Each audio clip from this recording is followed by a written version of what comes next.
Reka nongere mbasuhuze kandi mbahe ikaze kuri kino kiganiro nanone cya Berry.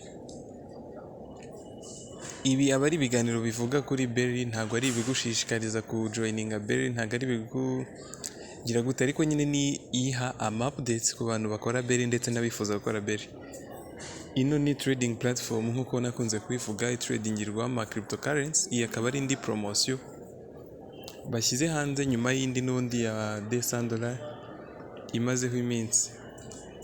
Ngira ngo yo mwagiye muyibona kenshi, ntabwo ari ubu ngubu bije gusa, uretse ko n'umuntu ugibasha kubikora, ngira ngo nawe wenda twayivuzeho, uri kwinjira wiyandikishije bakaguha $200 ukayakoresha ugatradinga, wenda nayo turaza kuyirebaho tuyivugeho, gusa reka duhere kuri iyi ngiyi.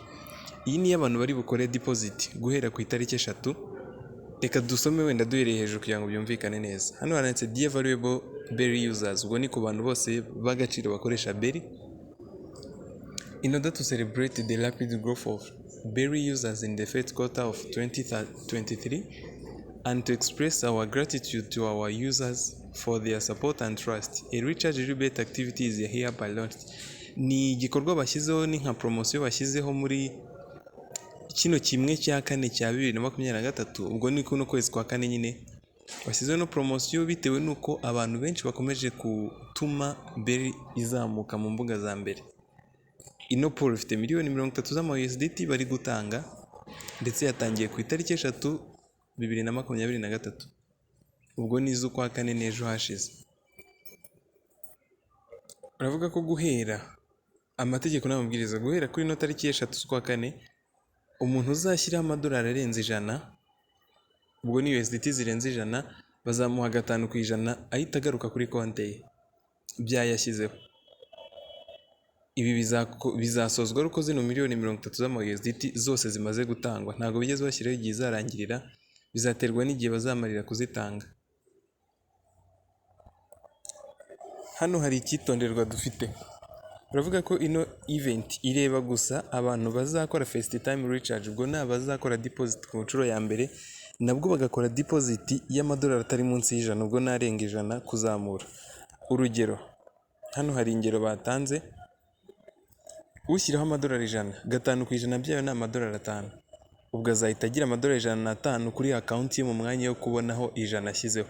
Ushyiraho 500, bazamwongeraho 25 agire 525. Ushyiraho 1000, 5% byayo ni $50, azahita agira 1050 kuri konti ye. 3000, ubwo ni 3150. Ku 10,000 ni 10,500 azahita ajya kuri konti ye. The prize value is limited. Welcome to participate and win the prize. Baravuga ko biri limited, ubwo nyine ifite igihe bizarangira, ntabwo ari bizahoraho, bizaterwa n'izo $30,000 nizirangira, nabyo bizaba birangiye. Iki cyari kimwe. Reka tunyuzeho amaso gatoya wenda hano mu matangazo, turebe no kuri kariya kandi twavugagaho kamaze iminsi, nako katangiye ejo, ntabwo ari aka ngaka.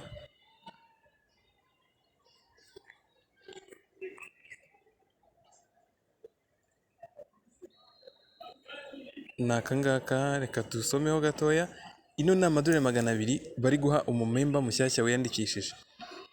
Ibi byatangajwe ku itariki 27 nk'uko bigaragara hano, 27 z'ukwa gatatu, ubwo ni muri kuno kwezi gushize, ariko bigenewe gutangwa kuva ku itariki 3 z'ukwa kane kugera ku 8 z'ukwa kane. Ubwo umuntu uziyandikisha bitarenze itariki 8 z'ukwa kane niwe uzarebwa n'iyi promosiyo. Uko iteye rero,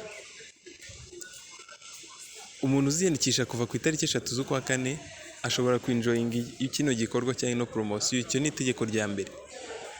Icya kabiri, ino bonus ishobora gukorwa kuri currency transactions gusa, ni ukugura no kugurisha ama currency, ubwo ni ama cryptocurrency, ndetse inyungu ishobora no kubikuzwa. The bonus itself cannot be withdrawn. Bonus iri yonyine ntabwo ishobora kubikuzwa, ndetse kandi izaba recovered, izafatwa nyuma y'iminsi 3 bazayisubiza.